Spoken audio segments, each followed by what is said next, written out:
بقولك ايه يا امي، انا حاسس ان انا تعبان ودايخ قوي. مالك يا حبيب قلبي؟ الف سلامة عليك. حاسس بايه؟ حاسس ان هيغمى عليا وعظم جسمي كله بيوجعني يا حبيبي. ده تلاقيه دور برد ان شاء الله. طب تحب نروح نكشف؟ اه يا ريت، ارجوكي الحقيني. ها يا دكتور، طمني على ابني، هو ماله؟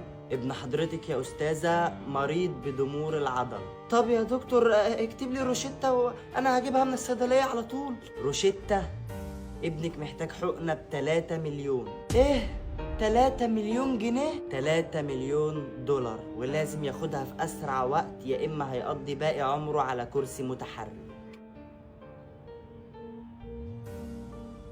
ماما هو أنا هموت؟ دي قصة الطفل علي مريض بضمور العضل. اعتبره ابنك او اخوك الصغير، ومحتاجين نجمع له المبلغ في اسرع وقت، لانه لو فات الاوان هيعيش عمره كله على كرسي متحرك. اتبرع باي مبلغ تقدر عليه. مش قادر تتبرع بفلوس؟ ساهم في الشير وساهم في ان الموضوع يتعرف اكتر. كل يوم بيعدي خطر على حياة علي. دي طريقة التبرع. لو مش فاهم حاجة اسأل والدك او اخوك الكبير او حتى اي سنترال، وربنا يجعله في ميزان حسناته.